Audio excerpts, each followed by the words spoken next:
Très cher Congolais, Africains, bonjour. Troisième partie, nous parlons de questions et des réponses, en tout cas, des questions et des réponses. Mais comme on dit toujours, hein, pour donner le sens à ce qu'on dit, c'est plutôt, moi, c'est plutôt une petite indignation que j'ai quand j'entends certaines personnes qui ont, pendant très longtemps, détruit la Constitution, violé la Constitution. Aujourd'hui, ils reviennent donner des leçons aux gens sur la même Constitution. Et qu'il y a des Congolais, pour la plupart des cas, qui n'ont pas réalisé que les choses ont changé et qu'ils n'ont plus droit à faire ce qu'ils faisaient dans le temps.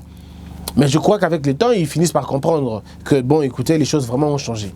Là où ils avaient le pouvoir de faire ce qu'ils pouvaient, aujourd'hui, ils n'en ont plus. Et je comprends que ça fasse très mal. Je suis à leur place, je vois comment ça fait très mal. Alors, les questions qu'on a aujourd'hui tournent autour de beaucoup de choses. Voilà pourquoi nous allons coller un titre qui va correspondre à ce qu'on va dire aujourd'hui.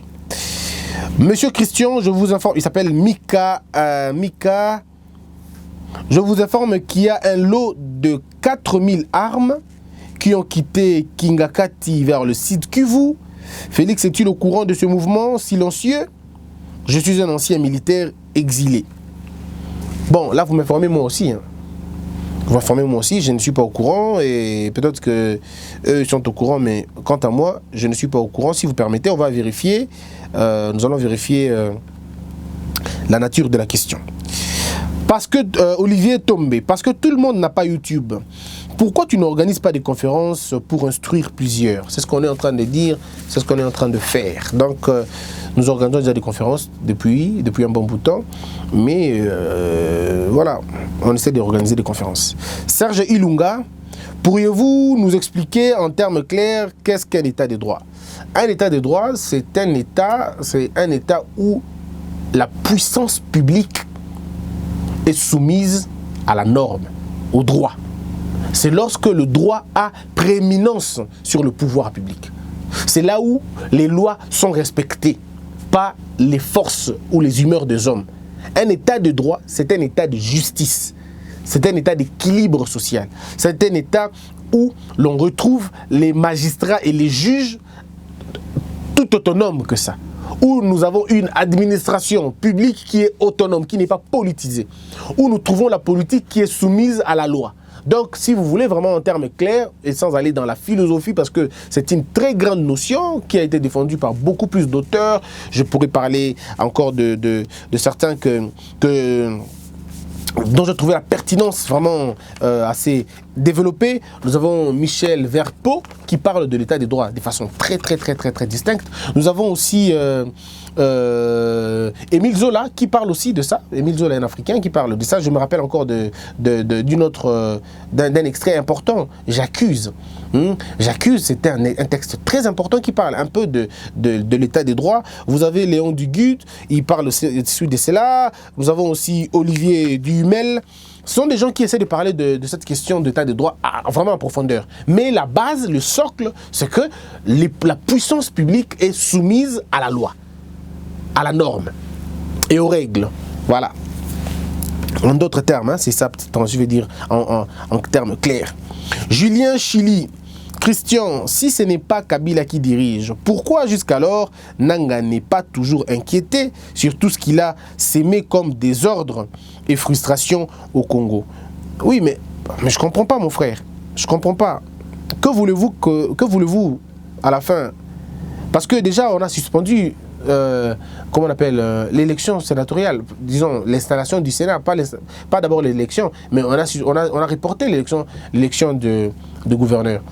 Et je crois ici que M. Nanga devrait être poursuivi en justice, c'est tout à fait normal. Parce et être poursuivi en justice, ça ne veut pas dire être arrêté. Il va être poursuivi, on doit l'écouter, on doit l'entendre. On doit évaluer son travail. C'est très important de le faire.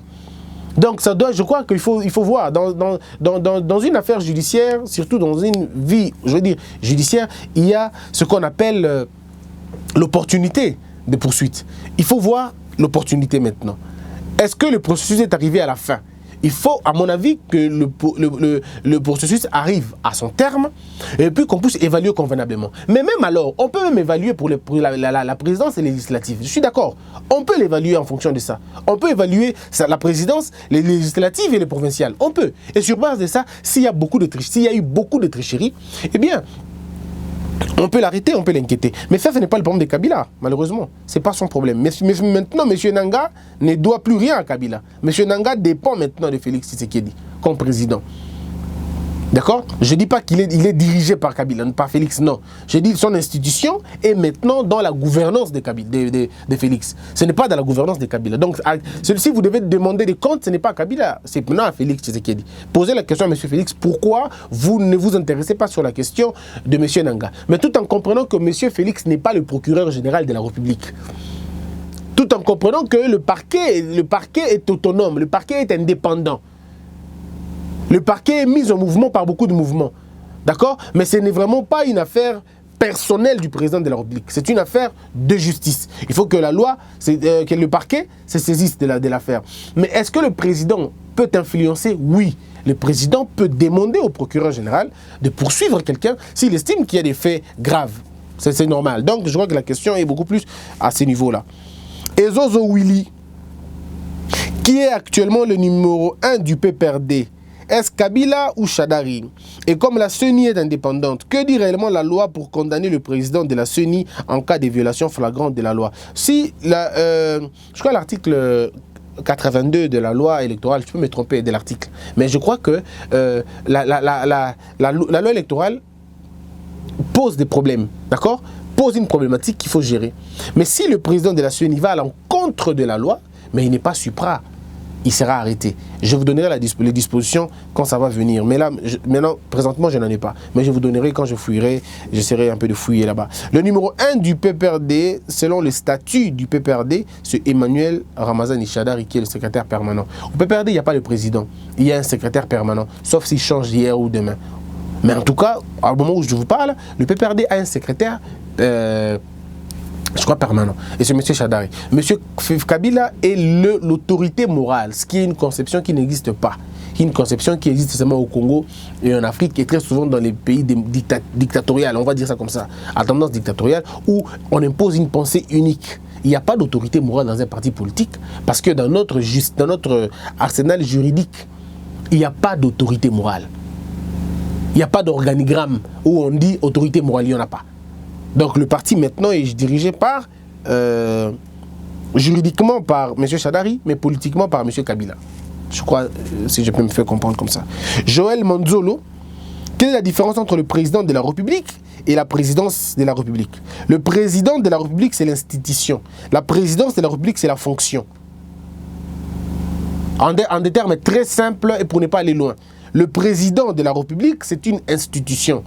Selon notre constitution, le président de la République est une institution et la présidence est une fonction.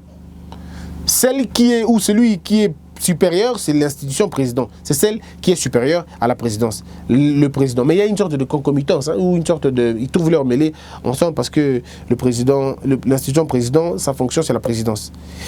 Voilà. La loi dit que la Cour constitutionnelle doit publier le PV des élections reçues auprès de la CENI. Chose qu'elle n'a pas faite. Donc en réalité, la Cour et la CENI ont tous violé la loi qui condamnera l'autre. Je ne vois pas la disposition qui le dit. Peut-être si vous me donnez la disposition, je pourrais comprendre. Peut-être qu'il y a un problème de lecture de la lecture de la loi. Je pourrais vous aider à mieux comprendre. Si je ne comprends pas aussi, peut-être les gens pourront nous aider. Mais en tout cas, je ne vois pas ce que dit la loi sur la question.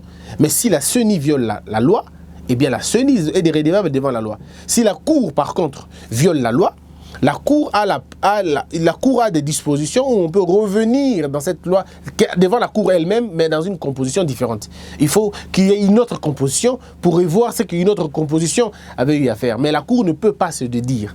Donc nous, dans notre pays, si la Cour constitutionnelle commet une erreur, eh bien c'est fini. On est tous foutus. On est tous foutus. Je me rappelle encore les travaux du professeur Njoli, qui demandait à la Cour de pouvoir réserver une chambre d'étude de ses propres erreurs, de ses propres décisions. Malheureusement, sa demande n'a pas abouti. Pourtant, le professeur Njoli avait demandé, quand on avait installé la Cour, il avait demandé, il avait relevé cela. Il avait relevé 2 points importants. L'absence de la prestation de serment d'ingratitude des juges constitutionnels, mais aussi la chambre qui pouvait revoir les décisions de la Cour. Mais on avait refusé cela. Donc, la Cour, quand elle commet une erreur, et c'est fini, son erreur est commise et son erreur est acceptée. Et ça nous est opposable. Voilà. Gabriel Ganganseka. Le report des élections à Yumbi, Butembo, Beni était-il légal? Si oui, sinon, pourquoi la Cour que tu accordes toute considération de poursuivre Nanga ne l'avait pas prélevé comme obstacle à la démocratie? Mon frère, ici vous faites semblant, je comprends que vous faites semblant de comprendre la pesanteur politique dans laquelle la Cour a évolué dans le temps. Toutes les cours du monde, pour qu'elles fonctionnent, elles ont besoin d'une liberté politique. Mais si vous avez des prédateurs au sommet, si vous avez des gens qui peuvent manipuler la Cour à tout moment, n'attendez pas de la Cour quelque chose de bien. Mais vous pouvez avoir la même Cour, avec les mêmes juges. Mais quand il y a un président qui vient, qui libère la Cour, qui laisse la Cour travailler convenablement, la même Cour qui a hier pondu des mauvais arrêts peut aujourd'hui pondre des bons arrêts parce que c'est une question de pesanteur politique. Il faut vous affranchir un peu de la politique, c'est la question. La Cour, dans les temps de Kabila, ne pouvait pas fonctionner convenablement. La Cour était la Cour la plus mauvaise du monde, la Cour la plus négative, je vais dire, à un moment comme ça. Mais le problème, c'est au niveau des pesanteurs politiques. Est-ce que vous allez laisser M. Félix continuer à la même logique? Est-ce que vous demanderez à M. Félix de laisser la Cour, pardon, lui aussi de museler la Cour? Ou nous demandons à M. Félix de laisser la Cour de travailler convenablement? Il faut que la Cour nous donne son indépendance à elle. Ça, c'est une question de la volonté politique. Parce que la Cour n'a pas des armes. La Cour n'a pas d'armes. La Cour n'a pas de militaires. Non, c'est la politique qui donne à la Cour des militaires. Alors si la Cour maintenant n'a pas de forces d'exécution, parce que la Cour n'a pas de forces d'exécution, la Cour prend des mesures, mais c'est au pouvoir public de faire exécuter ces mesures-là. Mais si le pouvoir public refuse de faire exécuter, ou si les juges sont mis dans de très mauvaises conditions, c'est ainsi que vous avez vu des juges démissionner, vous avez vu des juges partir, le juge Sambo, le juge comment on l'appelle encore, Vundwawe, Banyankou, des juges qui ont démissionné, qui ont dit non, nous ne pouvons pas continuer dans cela. Et voyez-vous, donc ce n'est pas un problème de... On ne peut pas faire les deux choses. Maintenant, nous sommes dans une autre gouvernance. Veillons à ce que Félix ne devienne pas dictateur. Veillons à ce que M. Félix ne devienne pas un prédateur lui aussi. Veillons. C'est pourquoi je demande au peuple d'être vigilant. Donc, voilà un peu mon frère. Guilhem Mikobi. Christian, le président prend une décision sur base de quel acte? Le président prend une décision sur base de l'ordonnance présidentielle. Mais quant à la question de savoir, est-ce contraignant? Oui, une ordonnance est contraignante. On ne blague pas avec une ordonnance, mais on peut l'attaquer à une constitutionnalité si on estime que l'ordonnance viole la Constitution. On peut l'attaquer. Quelle est la nature juridique de la décision du président? Alors là, on se pose la question. Vous parlez de quoi? Est-ce que vous parlez de l'acte du président, le communiqué? Ou vous parlez de l'acte qu'un président doit prendre? Si vous m'éclairez, je comprendrai. Mais si l'acte qu'un président prend, c'est l'ordonnance présidentielle. Davidou, sur Top Congo, Dieudonné Mounze a bien déclaré que de leur côté, l'autorité morale du FCC, M. Kabila, a déjà remis le nom du formateur du gouvernement. Mais pourquoi Félix tarde-t-il dans cela? Cher Christian, ne pardonne pas, hein, t'époumone pas à dire tout haut la loi et son exécution, car au Congo, on pensait que c'est Kabila qui est les violeurs de la loi, mais également Félix suit le même pas en matière d'informateur. Mon frère, tu peux me croire, je te donne ma parole. Si M. Félix nomme un formateur au lieu de l'informateur, je viendrai ici et je dirai, Monsieur le Président, vous avez violé la loi. Je le dirai. Je vous ai dit ici que sur base d'aucune loi, d'aucune disposition, d'aucune intelligence, M. Félix peut se passer de la nomination d'un informateur. Il ne peut pas, c'est un barrage intellectuel, il ne peut pas le faire. Il ne peut pas. La Constitution est claire quant à ce. Il faut qu'il y ait une majorité parlementaire. Il faut qu'il y ait 250 députés plus 1 dans les camps d'un parti politique ou d'un regroupement politique. Et au moment où nous vous parlons, il n'y a aucun parti qui a ça. Si j'étais le FCC, j'aurais conseillé qu'on puisse déjà enregistrer notre parti déjà à l'État congolais. On l'organise comme ça et puis on aura 251 députés. Mais parce qu'ils ne l'ont pas encore fait, donc ça ne peut pas casser le président le chemin. Ça ne peut pas l'empêcher. Maintenant où nous parlons, si les députés de la majorité du FCC se mettent ensemble autour d'un regroupement politique et disent « nous sommes le regroupement tel, reconnu dans la loi comme ça, et nous avons 250 députés plus 1 », oui, en ce moment-là, M. Félix va se taire, il dira « ok, on va passer à autre chose ». Mais jamais, sans ces préalables-là, ce n'est pas possible. Et devant les évidences, on s'était. Donc je ne m'époumonne pas, je fais mon travail de journaliste, je ne m'époumonne pas. Roland Kanza, Fayoulou dit qu'il a le bouton rouge pour faire exploser le Congo. Que savez-vous de cette allégation noire de Fayoulou? Saviez-vous quelques vérités là-dessus? En tout cas, non. Pas du tout. Pas du tout. Monsieur Fayoulou sait ce qu'il dit. Tout ce que moi je sais, c'est que Félix a libéré Fadenhaus, qui était scellé depuis un certain temps. Il a libéré Fadenhaus. Maintenant, M. Fayoulou peut bien engager les gens dans son Fadenhaus, qui était hier arrêté, fermé, bloqué par Kabila. Aujourd'hui, c'est ouvert. Donc, c'est ouvert. Encore qu'il faut savoir, est-ce qu'il y avait un problème d'impôt? Sinon, s'il y avait un problème d'impôt, ce n'est plus Kabila. Est-ce qu'il y avait un problème de politique? On va voir ça dans tout ça. Mais en tout cas, je n'ai aucune nouvelle de bouton noir. Et je ne l'ai pas entendu parler du bouton rouge. Je ne l'ai pas entendu parler du bouton rouge. J'ai plutôt entendu parler du soulèvement populaire. Mais je n'ai pas entendu parler du bouton rouge. Kabé dit, Moussassa, l'accord des évêques stipulait la libération sans condition des prisonniers politiques. Pourquoi Félix a-t-il permis à Tambwe Mwamba de donner plusieurs conditions à la sortie des dieux Mindongala? Pourquoi Félix tombe-t-il dans le piège du FCC du non-respect de l'accord des évêques? Cet accord est-il aujourd'hui application? Non mais écoute mes frères, l'accord des évêques ne lie pas la Constitution. L'accord des évêques ne lie pas le président. C'est un accord sous sein privé, normal, une convention des gens et qui veulent qu'on fasse ceci. Mais on ne peut pas dire libérer sans condition. Qui peut être libéré sans condition? C'est pas possible. C'est pas possible. Non, ne faisons pas cette politique-là, ça va être mauvais. Ça va être très, très, très mauvais et ça ne nous amènera pas loin. Sinon, tout le monde, parce qu'il est politicien, il sera libéré parce qu'il est politicien. Mais il y a eu des faits, pour certains cas. Il y a eu des faits. Suis-je en train de dire que M. Dio Mindongala a commis l'infraction de viol? Suis-je en train de le dire? Non. Suis-je en train de dire qu'il n'a pas commis l'infraction de viol? Non. Je suis simplement en train de dire que laissons la justice faire son travail. Ce dont il avait besoin, c'était la liberté. Il a la liberté. Quand j'étais en train de demander aux Congolais ici, travailler pour l'amnistie, pas pour la grâce présidentielle, qui m'avait entendu? On croyait que j'étais contre. Maintenant qu'ils sont sortis de la prison, on verra en 2023 comment ils vont postuler. Parce que le casier judiciaire est resté sale. Le casier judiciaire est resté taché. Et le casier judiciaire va peser contre eux. Donc pour la plupart des cas, beaucoup ne pourront pas postuler. Sauf s'il faut solliciter une autre demande, peut-être de remission, de remission ou même d'annulation de leur situation.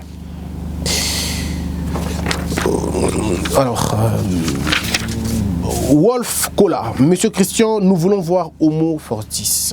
Vous allez le voir dans les conférences. Vous allez le voir dans les conférences. Missouva, la cadette. Merci, mon Dieu, pour la réponse à mes questions à travers votre émission École de la Sagesse. Oui, merci beaucoup, madame. Et je remercie. Il y a des gens qui m'ont appelé, qui ont soutenu le projet. Ils disent, Christian, j'apprécie peut-être pas beaucoup tes émissions politiques parce que moi je suis de la Mouka, je n'aime pas tes positions par moment et tout.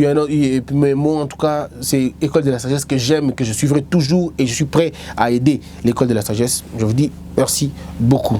Merci vraiment. Tu pèses lourd, Mado Teka. Tu pèses lourd, Boza Mingite Namokili. Merci beaucoup, maman Mado. Dorcas Wangabola. Je connais rien de la politique, mais Elite TV m'a donné une place sur YouTube. Merci infiniment, que Dieu soit avec toi. Oui, merci beaucoup. Suivez École de la Sagesse, c'est notre rencontre. Nous nous rencontrons tous les dimanches à Notre-Dame. J'ai aimé, un garçon m'a appelé hier pour me dire, maman a dit que je vienne. Je lui ai dit, viens. Vous êtes en Europe, vos enfants vivent ici. Envoyez vos enfants, c'est le seul moyen pour nous de les aider, de les construire en tant qu'hommes, en tant que femme.